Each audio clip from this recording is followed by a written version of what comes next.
She was 7 months pregnant when her husband raised a golf club not at a ball, but at her body. Everyone thought the story ended there, but they forgot one thing. Her father wasn't just heartbroken. He was a CEO, and he never forgave. People always said my life looked perfect from the outside. The house sat on a quiet, tree-lined street in an exclusive gated community, where lawns were trimmed weekly and neighbors smiled without really knowing each other.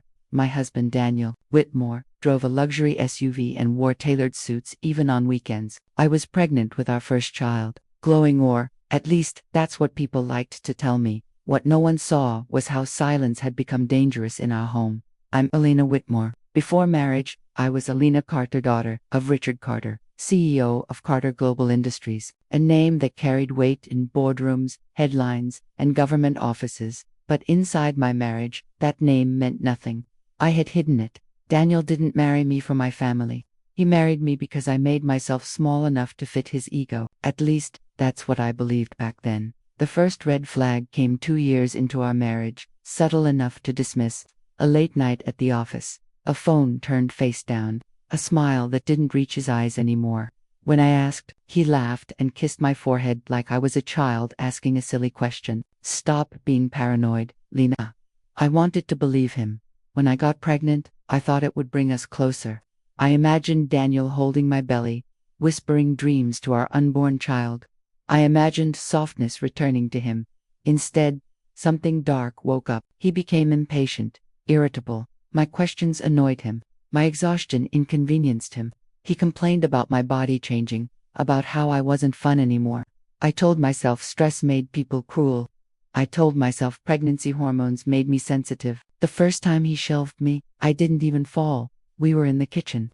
I had asked why he came home smelling like unfamiliar perfume. He turned so fast I barely registered it. His hand pushed my shoulder, not hard, just enough to make a point. His eyes widened immediately. I didn't mean that, he said quickly. You startled me. I nodded. That night I cried quietly so he wouldn't hear. I didn't tell my father. My father had warned me about Daniel from the beginning. He said Daniel had ambition without integrity, charm without loyalty. But I'd been stubborn. I wanted a normal life, one where people loved me for me, not for my last name. So I endured. Weeks passed. Daniel's late nights became routine. His phone never left his side. Once, when he fell asleep, drunk on the couch, his phone buzzed. A name flashed on the screen. Vanessa. The message preview read, I miss you. When will you leave her? My hands shook so badly I nearly dropped the phone. I didn't confront him right away. I needed certainty, proof, something solid enough that I couldn't explain it away later. I checked his emails. His second phone, yes, there was a second phone hidden in his car. That's when my illusion shattered completely. Vanessa wasn't just a mistress. She was younger, bold, unashamed. She knew about me, about the baby, and she didn't care. One message burned itself into my memory. If she doesn't miscarry soon, I'll make her life hell. I felt sick. When I finally confronted Daniel, I didn't scream. I didn't cry. I sat on the edge of the bed and asked one simple question. Are you having an affair? He stared at me for a long moment, calculating. Then he smiled. Yes, he said, and the word hit harder than any slap. I asked him if he planned to leave me. He laughed. Actually laughed. You're pregnant. Where would you go? That was the moment I realized something terrifying. He didn't see me as a person anymore. I was an obstacle. The tension in the house turned poisonous. He stopped pretending. He brought Vanessa up casually, like she was a joke I was supposed to laugh at. He criticized everything: how I walked, how I breathed, how I spoke. One afternoon, I told him I was going to stay with my father for a few days. That's when his eyes changed. You will not embarrass me, he said quietly. I reminded him whose house we lived in, technically mine, bought with money from a trust my father had set up. That was a mistake. His hand struck the wall beside my head. Don't you ever threaten me, he said through clenched teeth. I started packing anyway. That night, he came home drunk, and the golf club was already in his hand. Not because he had been playing, but because he had planned this. When he swung it, I didn't even scream. I protected my stomach instinctively, curling inward as pain exploded through my body. I remember falling. I remember the sound of something cracking, not sure if it was furniture or something inside me. I remember him shouting, "You ruined everything." Then darkness. When I woke up, I was in a hospital bed. Machines beeped softly around me. My body felt heavy, broken. The first thing I did was place my hand on my stomach. The baby moved. I sobbed. A nurse told me I had been unconscious for hours, that someone had called an ambulance anonymously. Daniel was nowhere to be found. The police came, asked questions. I said I fell. I don't know why I lied. Fear, shame, habit. But when my father walked into that room, everything changed. He didn't speak at first. He just looked at the bruises I couldn't hide, the swelling, the fear still living in my eyes. Then he knelt beside my bed and took my hand. "Who did this to you?" he asked calmly. For the first time in years, I didn't protect anyone else. I told him everything. And my father, powerful, controlled, respected, closed his eyes. When he opened them again, there was no anger. There was something far more dangerous. Resolved. He kissed my forehead gently and whispered words that still echo in my mind. "Rest, my daughter. I'll handle the rest." When I was discharged from the hospital 3 days later, my body left before my mind did. Every step hurt. Bruises bloomed across my skin like dark flowers I couldn't pick off. My ribs screamed when I breathed too deeply, and the doctors warned me to avoid stress for the baby's sake. I nodded obediently, pretending stress was something I could simply choose not to feel. My father didn't let me go back to the house. He moved me into a private residence owned by Carter, heavily secured and staffed by people whose loyalty he had tested over decades. At first, I felt like a prisoner. Later, I understood I was being protected. Daniel didn't come looking for me. That hurt more than the broken bones. Instead, I received a message from an unknown number the second night I was there. "You ruined everything. If you talk, I'll finish what I started." I stared at the screen until my vision blurred. My hands trembled as I handed the phone to my father. He read it once, then he smiled. Not a warm smile, not even an angry one. It was slow, measured, terrifyingly calm. "So," he said, handing the phone to his head of security, "he's still talking." The next morning, Daniel filed a missing person report. Not because he cared, because he was panicking. The police came to the Carter residence. They asked polite questions. I told them I was safe, staying with family, and didn't wish to see my husband. They noticed the bruises. They documented them, photographed them, asked again if I wanted to file a report. I said I needed time. Daniel's lawyer contacted my father that same afternoon. "A misunderstanding," they said. "A marital dispute that got out of hand. They wanted to handle things quietly." My father laughed. Actually laughed. "I buried friends in boardroom wars, more brutal than this," he told his legal team. "This man thinks silence protects him. Silence is a weapon when you're the one holding it." Daniel escalated quickly. He froze our joint accounts, or tried to. He showed up at my workplace, pretending concern, telling anyone who would listen that I was emotionally unstable due to pregnancy hormones. He even went to my father's office once, uninvited. Security escorted him out. Before he reached the elevator.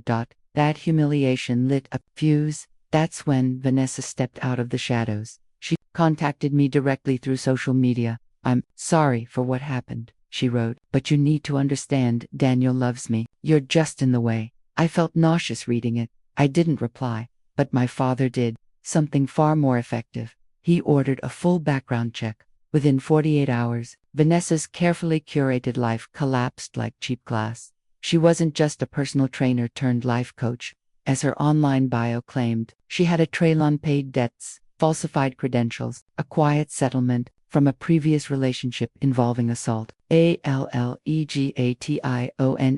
that never went to court. And she had something, ELSEA, financial connection to Daniel. Shell accounts, transfers, gifts disguised as consulting fees. Daniel had been funneling my money into her accounts for over a year.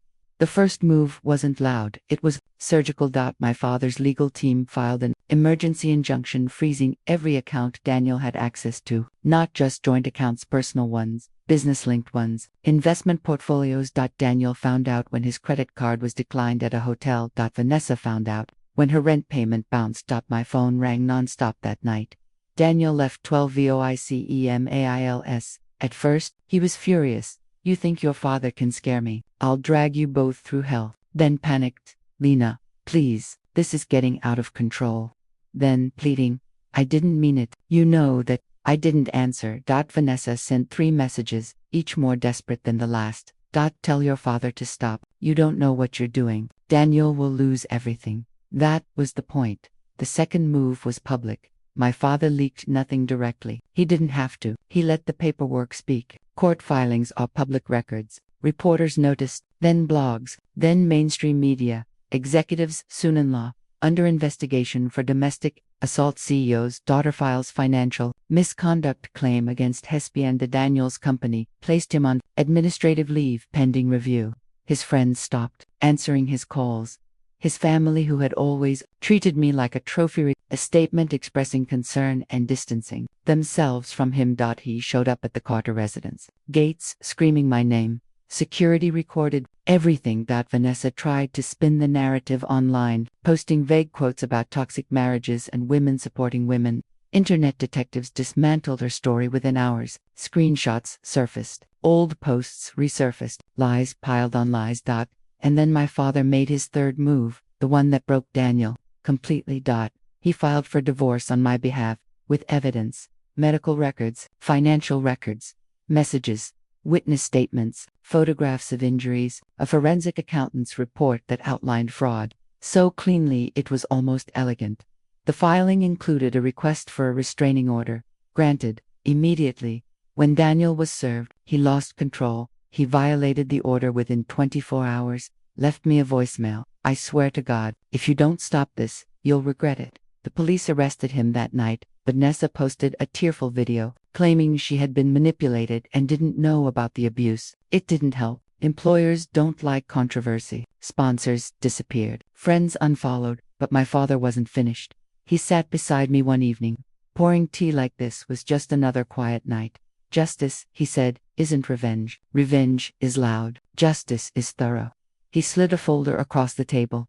Inside was a timeline, not just of Daniel's abuse, but of his career. Every shortcut, every falsified report, every bribe disguised as a bonus, every contract awarded through coercion instead of merit. This ends, my father said softly, with him exactly where he belongs. I placed my hand over my stomach, feeling my baby move again. For the first time since the night of the golf club, I felt something new. Not fear. Anticipation. Because I finally understood something Daniel never did. He thought power came from intimidation. But real power waits.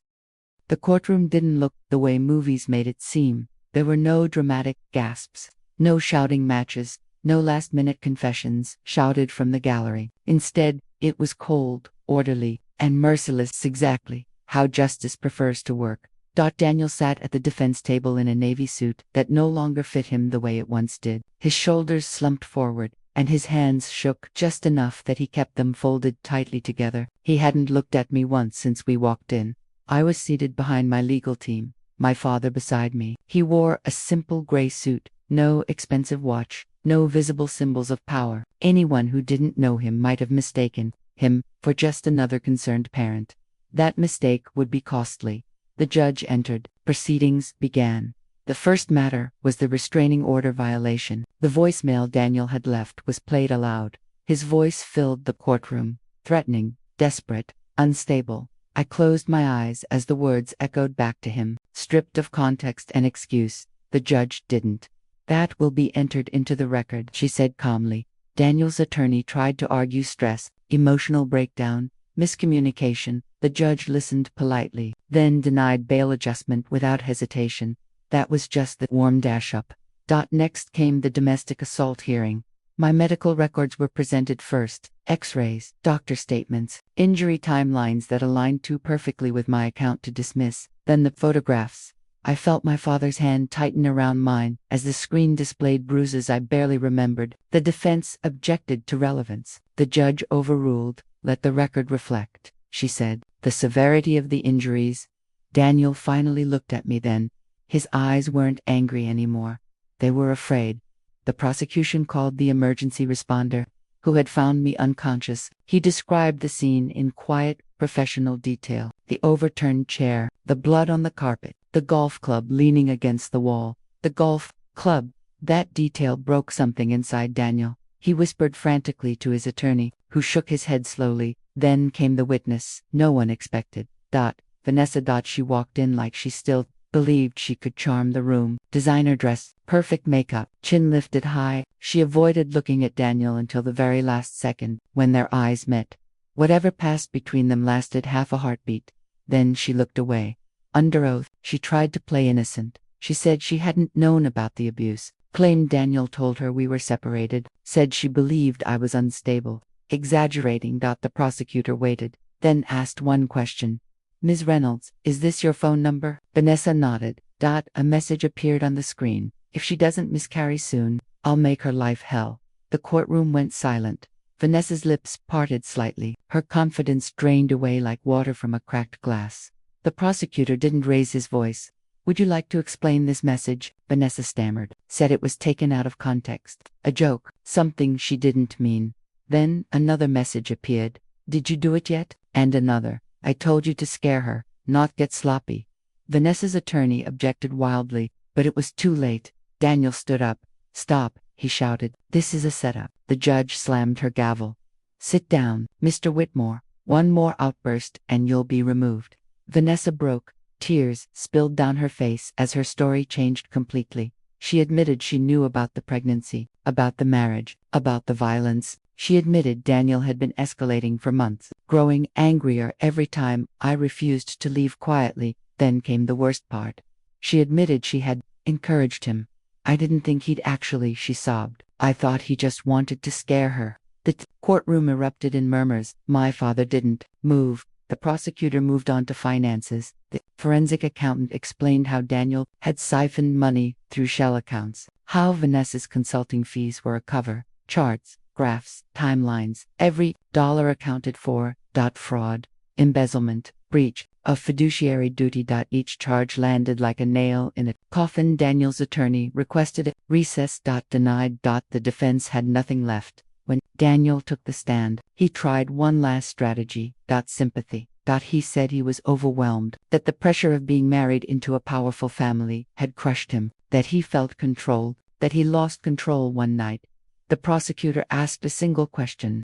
Did you raise a golf club and strike your pregnant wife? Daniel hesitated. The silence stretched. Double quotes. Yes, he said finally. That was it. The judge ruled swiftly. Daniel was remanded into custody pending sentencing. The restraining order was extended indefinitely. Criminal charges were forwarded to the district attorney. Vanessa was escorted out separately, now a cooperating witness in multiple investigations. As Daniel was handcuffed, he turned toward me. His voice cracked. I loved you. I didn't respond. Love doesn't look like a raised weapon. Outside the courthouse, cameras flashed, reporters shouted questions. My father shielded me effortlessly, guiding me into the car. Inside, the silence felt different, lighter. I'm proud of you, he said quietly. I rested my hand on my stomach, feeling my child kick again strong, defiant. But the story wasn't over. Not even close. Because criminal court was only the beginning. The corporate world was about to learn what happened when a man built his success on lives crossed the wrong family. And my father, he was just getting started. Daniel thought the courtroom was rock bottom. He was wrong. Prison is loud, but corporate disgrace is deafening. Within 48 hours of his arrest, Daniel's professional life collapsed with a speed that shocked even people who hated him. The company he worked for, Westbridge Holdings, released a carefully worded statement, placing him on indefinite suspension pending internal investigation. That was corporate language for "we're washing our hands of you." My father read the statement once and set it aside. Too slow, he said calmly. Carter Global didn't attack directly. That would have been obvious, and obvious moves invite resistance. Instead, my father allowed the system Daniel had abused for years to finally notice him. An anonymous compliance report landed on the desk of Westbridge's board chair. Then another, then 3 more. Each came from different departments, different jurisdictions, different auditors, yet they all told the same story. Inflated contracts, vendor kickbacks, manipulated earnings reports, projects approved without oversight. Daniel had always believed he was invisible. He had confused neglect for protection. The board convened an emergency meeting, then another. External auditors were brought in, regulators followed, share prices dipped, executives panicked. Daniel's name became radioactive. His lawyer tried damage control, arguing Daniel was a mid-level executive without real authority. That defense died when emails surfaced, emails showing Daniel personally pressuring staff, threatening careers, and signing off on falsified data. Westbridge terminated him for cause. No severance, no references, no quiet exit. Vanessa tried to distance herself publicly, releasing a statement claiming she was cooperating fully and a victim of manipulation. But cooperation doesn't erase complicity. Sponsors dropped her, clients vanished. Her social media accounts went private, then silent. The lifestyle she'd flaunted, luxury gyms, designer clothes, expensive trips, disappeared overnight. She tried to contact me once more. This time, the message wasn't arrogant, it was afraid. He says this is your father's fault, that you're ruining his life. I didn't reply. Daniel didn't understand. Something fundamental. His life wasn't being ruined, it was being revealed, while he sat in a holding facility awaiting sentencing. My father's legal and corporate teams moved with terrifying precision. Civil suits were filed not just against Daniel, but against anyone who had knowingly enabled his misconduct. Former colleagues began cooperating, not out of morality but survival. One by one, they testified. I was told to change the numbers. He said Carter money would make it go away. He threatened to blacklist me. Each statement tightened the net. Meanwhile, Daniel's family tried to intervene. His mother called my father directly. I know my son made mistakes, she said tearfully, but this is too much. He's being destroyed. My father listened patiently. Then he replied, no, ma'am, he destroyed himself. I'm simply making sure he doesn't escape the consequences. She hung up sobbing. The sentencing hearing arrived quietly. No cameras this time, no drama, just facts. The judge reviewed the assault conviction, the restraining order violations, the financial crimes, the witness testimonies. She spoke in a measured tone, but her words cut deep. This court finds a pattern of violence, manipulation, and entitlement, she said. The defendant shows no genuine remorse and regret for being caught. Daniel was sentenced to prison, not a symbolic sentence, not a lenient one. Real time. As he was led away, he finally looked defeated, not angry, not defiant, just hollow. I watched from a private room, my hands resting protectively on my stomach. I didn't feel joy, I felt relief. But my father wasn't finished, because prison punishes the body, and my father intended to dismantle the legacy Daniel believed he'd built. The civil divorce proceedings moved faster than anyone expected. The evidence was overwhelming. The judge ruled in my favor on every major point: full financial restitution, exclusive ownership of the house, permanent restraining order, loss of parental rights, pending review. Daniel lost everything, but the final blow came weeks later. My father called me into his office one morning. The skyline glowed behind him, calm and indifferent. There's something you should see, he said.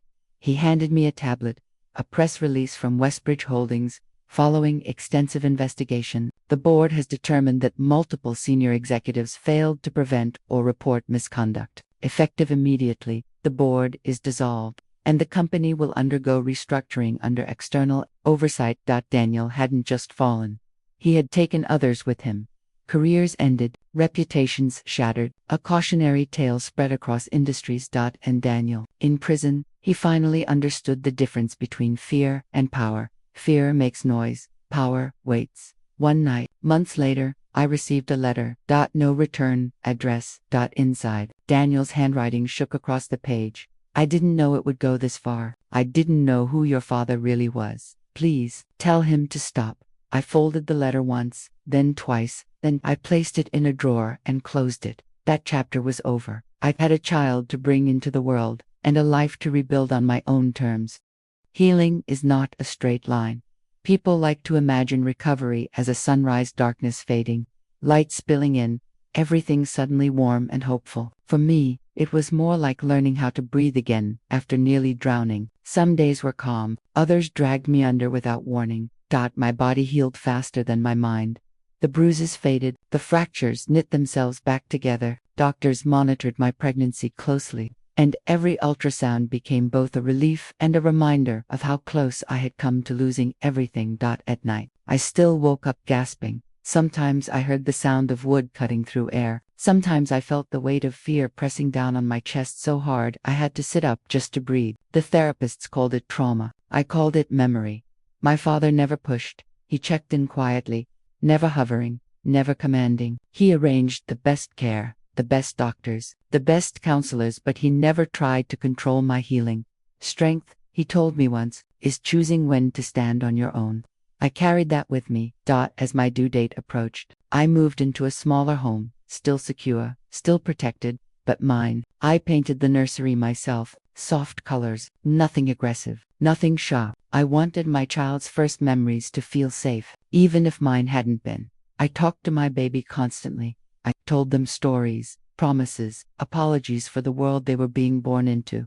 And sometimes, when my hands trembled, I told them the truth.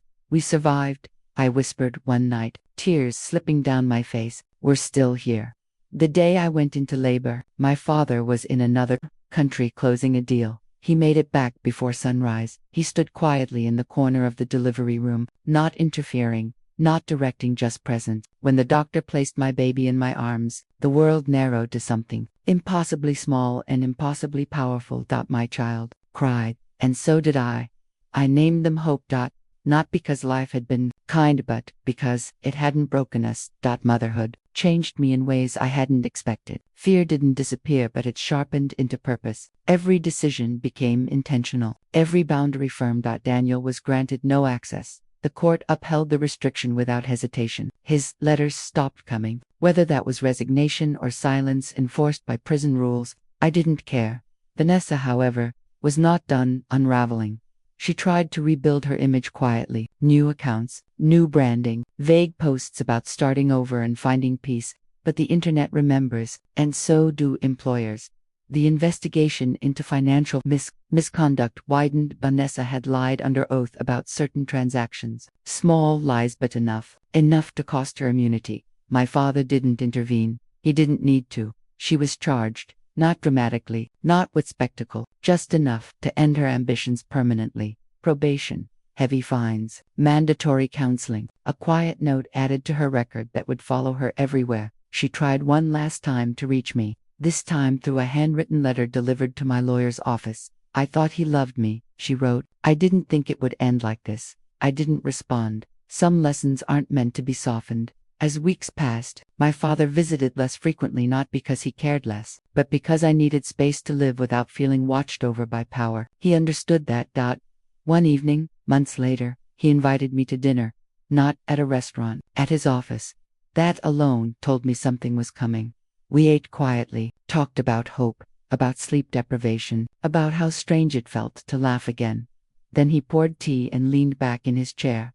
There's one more thing, he said. I didn't tense. I trusted him. Daniel's appeals were denied. He continued. He'll serve his full sentence. I nodded. There's also a civil judgment he'll never escape. Wages garnished. Any future earnings monitored. Still, I felt calm. And, my father added gently, I stepped down from 2 boards today. That surprised me. Why? I asked. Because I wanted you to see something, he said. Power isn't about holding on forever. It's about knowing when to let go. He looked at Hope, sleeping peacefully in her carrier. I protected you because that's my role as a father, but the rest of your life belongs to you. That was his final move. Not revenge. Release. Months later, I returned to work not because I needed money, but because I wanted normalcy. Colleagues treated me differently at first, carefully, respectfully, afraid to say the wrong thing. Eventually, they relaxed. I became Alina again, not someone's wife, not someone's victim. Just a woman who had survived. One afternoon, while walking with Hope in the park, I saw a man playing golf in the distance. My heart skipped, then it steadied. Triggers lose their power when you refuse to let them define you.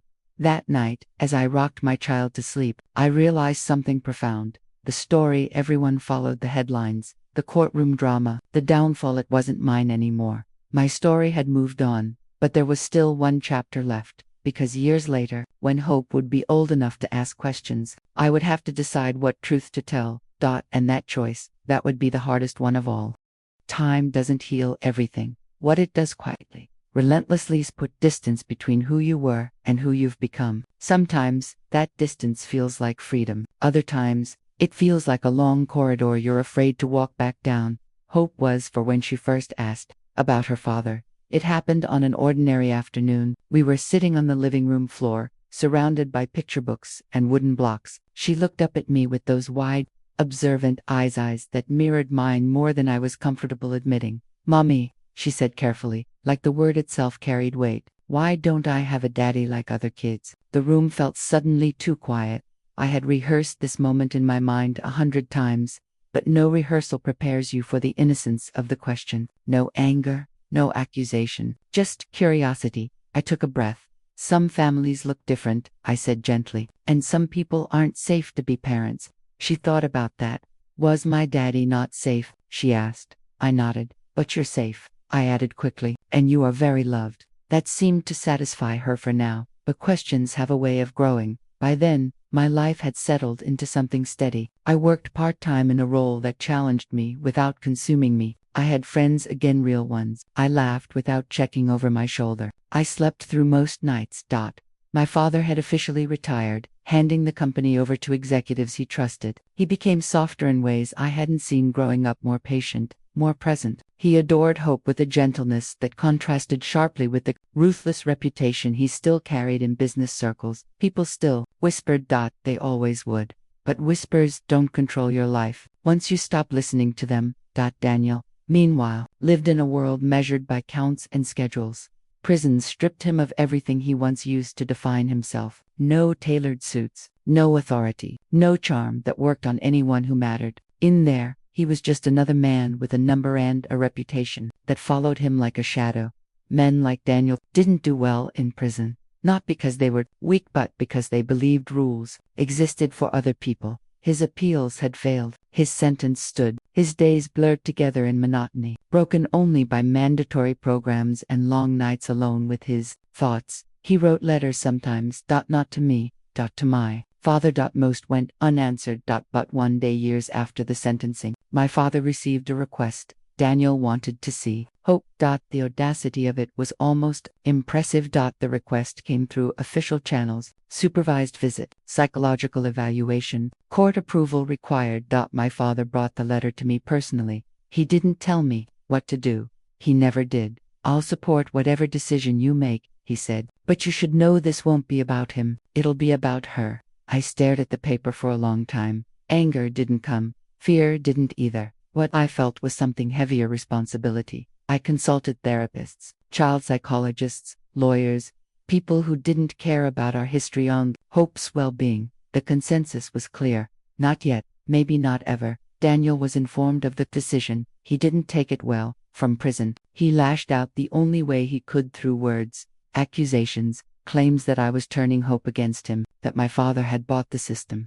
But words lose power when you've already survived the worst. Then something unexpected happened. Daniel's health began to decline. Stress, untreated conditions, the weight of confinement, it all added up. He was hospitalized briefly, then returned to prison weaker than before. That's when he asked again. This time, not for Hope, for me. I refused at first. Then, I waited, and eventually, after months of thought, I agreed on one condition. No apologies, no excuses, just truth.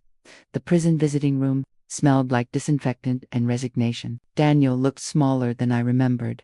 Thinner, grayer. His eyes darted nervously when he saw me. We sat across from each other at a metal table. For a moment, neither of us spoke. "You look well," he said finally. I didn't respond. "I hear she's beautiful," he added. "Hope." I stiffened. "You don't get to say her name," I said calmly. That seemed to land. He swallowed. "I know I can't fix what I did," he said quickly, "but I need you to understand I lost control. I wasn't myself." I leaned forward slightly. "No," I said, "you were exactly yourself. That's why this happened." He opened his mouth, then closed it. "I'm not here to forgive you," I continued. "I'm here to tell you something so you stop rewriting the story in your head." His hands trembled. "You didn't ruin your life because of my father," I said. "You ruined it because you chose violence. You chose entitlement. You chose to believe I was less than you." Tears filled his eyes. "I loved you," he whispered. I stood. "Love doesn't raise weapons," I said, "and it doesn't threaten children before they're even born." That was the end of it. I walked out without looking back. Daniel never requested another meeting. Months passed. Life resumed its rhythm. Hope started school. She made friends. She laughed, easily unburdened by the past that had shaped her arrival into the world. One evening, while tucking her into bed, she asked another question. Mommy, she said softly, will I ever meet my daddy? I brushed her hair back gently. Maybe one day, I said honestly, but what matters most is that you grow up knowing what love looks like. She smiled sleepily. And you show me that, she said. As I turned off the light, I realized something that surprised me. The past no longer felt like a threat, waiting to return. It felt like a closed door. But life has a strange sense of timing. Because just when I believed everything had finally settled, a letter arrived in the mail. No, return address. Inside were only 4 words. He doesn't have long. And for the first time in years, I didn't know what to do. The letter sat on my kitchen counter for 2 days. I didn't open it again. I didn't need to, for words were enough to wake every memory I'd worked so hard to place neatly behind locked doors. He doesn't have long. People talk about closure, as if it's a gift, something you receive at the end of pain, wrapped neatly in understanding and peace. But closure isn't a gift, it's a decision. And like every decision that matters, it carries a cost. My father noticed the change in me before I said a word.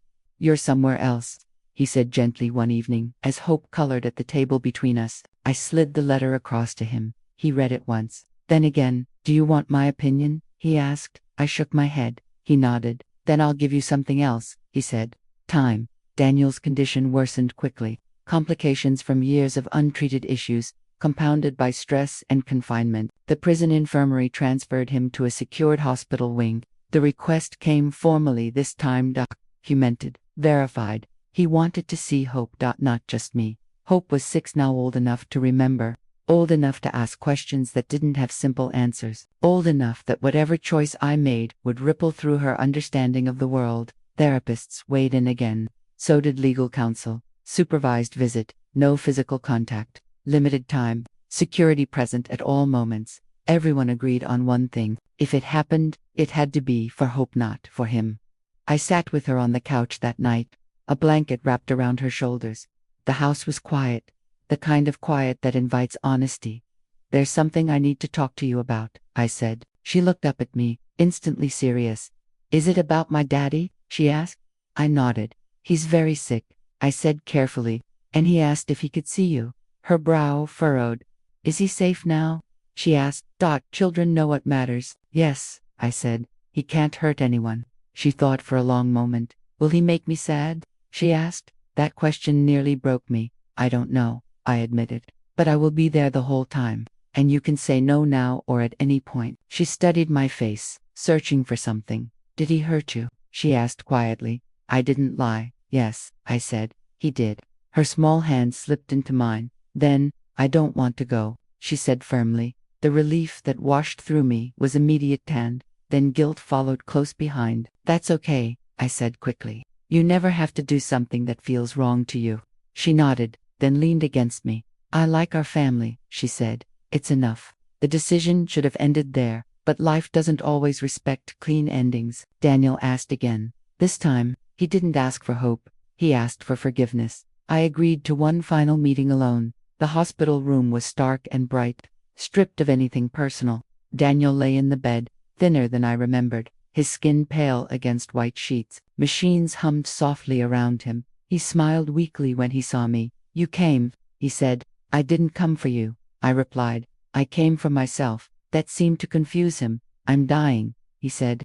Doesn't that count for something? I pulled the chair closer, but didn't sit. Dying doesn't rewrite what you lived, I said. It doesn't erase what you chose. Tears welled in his eyes. I was jealous, he whispered, of your strength, of your family, of how easily you could walk away from things I fought for. That was your mistake, I said. You thought everything was a competition. He nodded weakly. I need to know, he said, voice trembling. Will you ever forgive me? I thought of Hope asleep in her bed, of the sound of her laughter, of the nights I'd woken in terror, clutching my stomach, praying she was still alive inside me. I don't forgive you, I said calmly, but I don't carry you with me anymore. His face crumpled. That's not fair, he whispered. I know, I said. Neither was what you did to me. Silence settled between us. Tell her I'm sorry, he said finally. I shook my head. No, I said. She doesn't need your apology.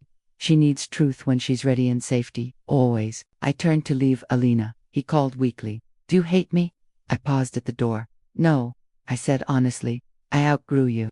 That was the last time I saw him alive. Daniel died 3 weeks later. The news came quietly. No headlines, no drama, just a call, then paperwork. Hope didn't ask about him, not right away. We went to the park that afternoon. She raced ahead of me, laughing, free in a way he had never been. That night, as I tucked her in, she looked at me with those same observant eyes. "Mommy," she said, "sometimes people make very bad choices, right?"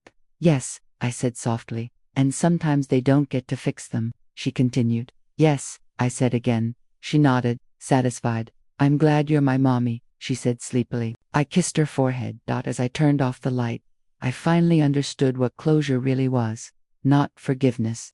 Not reconciliation. Not even justice. Closure was choosing the future over the past every single day. And still, one final truth remained, because Daniel had left something behind. Something no one expected. And when it surfaced, it would test everything I believed about mercy, legacy, and the kind of story I wanted my daughter to inherit. Daniel's death didn't feel real at first. There was no scene to witness, no sound to mark the moment, no final words spoken to me directly, just a phone call from an unfamiliar voice, followed by condolences that felt oddly impersonal, like they were meant for someone else. I thanked them, hung up, sat at the kitchen table long after the line went dead. Hope was at school. The house was quiet. And for the first time since that night with the golf club, I felt something I hadn't expected. Finality. The funeral was small, almost embarrassingly so, considering the man Daniel once believed himself to be. No former colleagues, no powerful friends, only a handful of distant relatives, all wearing expressions that mixed grief with discomfort. If they weren't sure what they were allowed to feel, I didn't attend. Neither did Hope. Some people whispered about cruelty, about unfinished business, about how death should soften even the hardest hearts. But I had learned something over the years. Death doesn't make someone better, it just freezes them in whatever they were. 2 weeks later, the letter arrived. This time, it came from a law firm. My name typed neatly across the envelope. Inside was a formal notice informing me that I was named in Daniel Whitmore's will. I laughed. Not because it was funny, but because it was absurd. Daniel had nothing left. His assets had been seized or liquidated, his accounts monitored, his wages garnished before prison ever claimed him fully. There was nothing to inherit, or so I thought. My father read the letter silently, then handed it back to me. "You should hear them out," he said. "Secrets rarely stay buried without consequence." The meeting was scheduled for the following week. The lawyer was young, nervous, overly polite. He kept glancing at my father like he expected lightning to strike at any moment. "There's an addendum," he said carefully, "filed shortly before Mr. Whitmore's death." He slid a document across the table. Neil had established a trust, not large, but deliberate. The funds came from a source I recognized instantly, an early investment account Daniel had opened before our marriage. One he'd hidden, one that had escaped scrutiny because it predated the crimes and remained technically untouched. It wasn't enough to make anyone wealthy, but it was enough to matter, and the beneficiary. Hope. My chest tightened. "There are conditions," the lawyer continued. "The funds are to be held until the child turns 25. They can only be used for education, healthcare, or starting a business. No discretionary access before then." My father leaned back in his chair. "He planned this," he said quietly. "Yes," the lawyer replied. "He amended the will after your visit to the hospital." I closed my eyes. Of course he had. The lawyer hesitated, then added, "There's also a letter, addressed to you." My hands felt heavy as I opened it. Daniel's handwriting was shaky, uneven, nothing like the confident scrawl I remembered from cards and notes early in our marriage. Now I know I don't deserve forgiveness. I'm not asking for it. I spent my whole life trying to take what I thought I was owed. This is the only thing I ever did without expecting something back. Don't tell her about me until she asks. And when she does, tell her I was weak, but that she doesn't have to be. I hope this helps her in a way I never could. DTHE room felt smaller. The question arrived before anyone asked it. Do I accept it? My father spoke first. "You don't owe him anything," he said firmly. "And accepting this doesn't make you complicit in his past." "But it connects her to him," I said quietly. "Yes," he agreed, "and so does biology. That doesn't mean it defines her." I didn't decide right away. Days passed. I watched Hope build towers out of blocks. narrating stories where characters always had choices, always had a way out. I listened to her talk about what she wanted to be when she grew up, sometimes a doctor, sometimes an artist, sometimes the boss of everyone but nice. One night, after she'd fallen asleep, I sat alone with the letter. Daniel had done one unselfish thing at the end of his life. Not to redeem himself, but to leave something behind that wasn't poisoned by control. I realized then that refusing it wouldn't erase him, that it would only erase opportunity, so I accepted, quietly, legally, with safeguards. The trust was locked down, tighter than any prison cell Daniel had ever known, independent trustees, oversight, conditions that protected hope even from me. If I ever lost my way, my father smiled when I told him. You chose wisely, he said. You turned his last move into something that serves her, not him. Vanessa surfaced briefly in the news. Around that time she had violated her probation. Again, nothing dramatic, just enough to remind the world that consequences don't stop coming just because the spotlight fades. Her name appeared in a short article, then disappeared. I felt nothing. Years passed. Hope grew taller, smarter, more curious. She asked harder questions. One evening, when she was 10, she found the old photo album.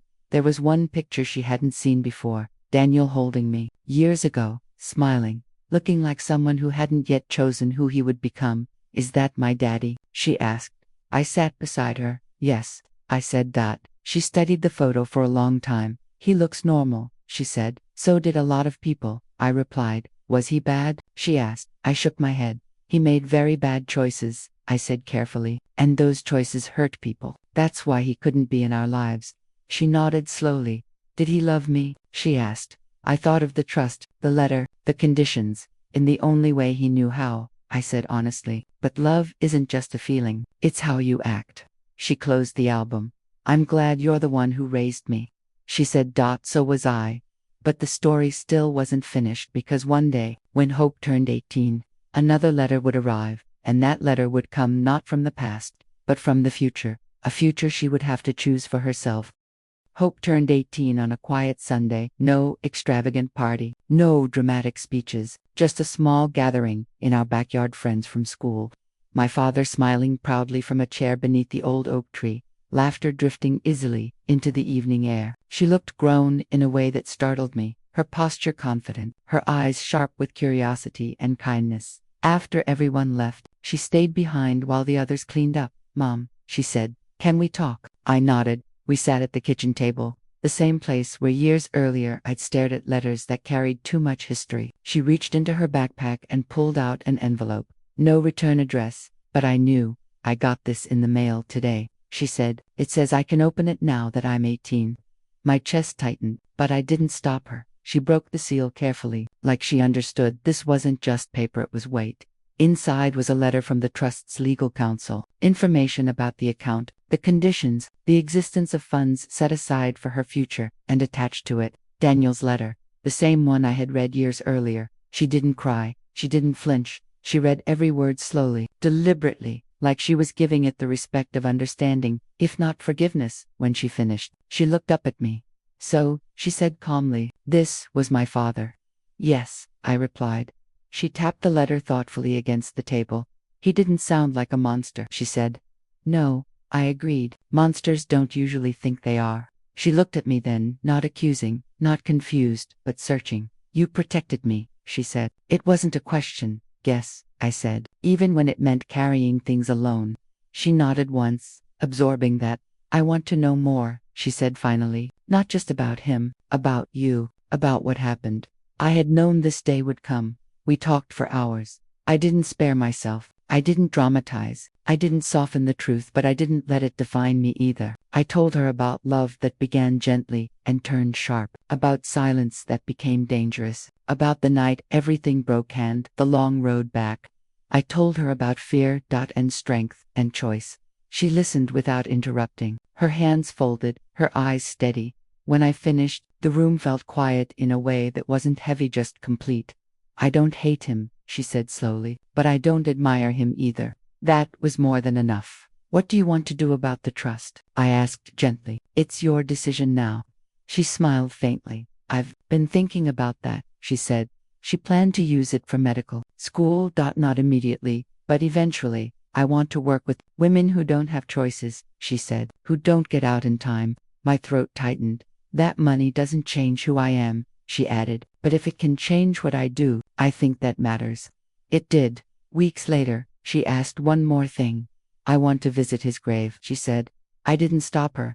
We went together on a cool autumn afternoon. The cemetery was quiet, leaves crunching beneath our feet. The headstone was simple, no grand words, just a name and 2 dates. Hope stood there silently for a long time. I won't carry your mistakes, she said softly, but I won't pretend you didn't exist, either. Then she turned away. That was it. No tears. No ceremony. Just clarity. Life moved forward. Hope left for college, flourished, struggled, grew. She fell in love with ideas, with people, with the belief that systems could be challenged without becoming cruel. My father passed away peacefully during her 2nd year.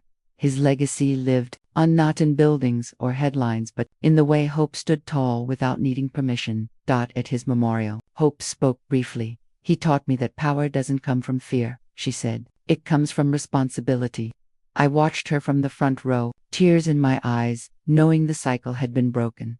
Years later, Hope stood on a stage of her own white coat ceremony, applause filling the hall. She looked out at the crowd and found me instantly. Always had. Afterward, she hugged me tightly. Everything good in me came from you, she said. I shook my head. No, I said, it came from what you chose to do with what you were given. She smiled, and in that moment, I understood something fully for the first time. Revenge ends stories, but truth lets them evolve. Yet even then, when I believed every loose end had been tied, one final message arrived. Not for me, for Hope, and it would ask a question neither of us had expected.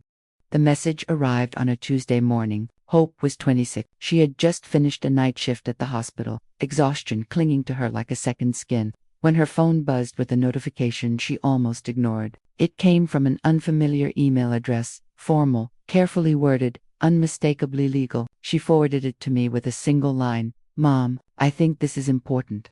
I read it slowly. A foundation had been established, not by my father, not by Daniel, by a coalition of legal advocates, medical professionals, and survivor-led organizations, people who had followed our case years ago, studied it quietly, and used it as a blueprint for reform. They wanted Hope, not as a symbol, not as a spokesperson, but as a leader. They had learned about her background through her research work, her volunteer hours, her refusal to hide her story while never exploiting it. They knew who her grandfather was, they knew who her father had been, and they knew what she had chosen to become anyway. The position wasn't glamorous, it wasn't safe. It meant scrutiny, opposition, long nights, and difficult conversations. It meant standing at the intersection of law, medicine, and accountability. It meant becoming visible. Hope came over that night. She didn't sit right away. She paced, hands moving as her mind raced ahead of her words. They're asking me to help design intervention protocols, she said, for pregnant victims, for cases where wealth and influence protect abusers. I watched her carefully. They know everything, she continued, about him, about you, about Grandpa. And that scares you? I asked. She shook her head. It scares other people, she said. That's the difference. We sat down then. Mom, she said quietly, do you ever regret how everything happened? The question caught me off guard. I thought of the pain, the fear, the nights I didn't think I'd survive. Then, I thought of her. No, I said honestly, I regret that it had to happen, but not that I survived it. She nodded slowly. They want to call it the Carter Initiative, she said, after Grandpa. I frowned. That's not right, I said. This isn't his work alone. She smiled faintly. I know. I told them no. She reached into her bag and pulled out a draft proposal. At the top was a different name, the Hope Project. I felt tears sting my eyes. They asked me why, she said. I told them, hope isn't something you're given. It's something you protect. The launch of the project didn't explode into headlines the way Daniel's downfall once had. It didn't need to. It moved quietly into hospitals, courtrooms, shelters. It trained doctors to recognize signs others ignored. It gave judges data they couldn't dismiss. It created pathways that didn't depend on wealth, influence, or last names. Women were helped before violence escalated. Babies were saved before harm became irreversible. Lives changed without anyone ever knowing Hope's full story. And that was exactly how she wanted it. Years later, a journalist requested an interview. "People still talk about your grandfather's revenge," he said. "They say it shocked everyone." Hope smiled politely. "That's because they weren't paying attention," she replied. The article ran with the wrong headline anyway. "Powerful CEO destroys daughter's abuser." Hope didn't correct it. She let the world misunderstand. Because the truth was quieter. The truth was harder. The truth was this: my father didn't win because he destroyed a man. He won because he protected his daughter long enough for her to protect someone else. Daniel didn't lose because he went to prison. He lost because his violence ended with him on, didn't pass to the next generation. And I didn't survive because I was rescued. I survived because I chose to tell the truth when silence would have been easier. One evening, long after the project was established, Hope and I sat together on the porch, watching the sun dip below the horizon. "Do you think he knows?" she asked suddenly. "Who?" I asked. "Grandpa," she said. "Do you think he knows what we built?" I smiled. "I think," I said slowly, "that if he knows anything at all, it's that you're safe. And that's all he ever wanted." She leaned her head on my shoulder. "I don't feel angry anymore," she said. "That's not because you forgave," I replied. "It's because you're free." She laughed softly. "You know," she said, "people always ask how I turned out the way I did. I waited. I tell them I was raised by a woman who refused to let violence be the loudest thing in the room." The night air felt gentle, peaceful, complete. And that was when I finally understood something the world never would. The most shocking part of this story wasn't the abuse. It wasn't the revenge. It wasn't even the downfall. It was that after everything, a woman chose survival over silence. A child chose purpose over bitterness. And a legacy once built on power was transformed into protection. That is how the story truly ends. Not with a man destroyed, but with generations saved.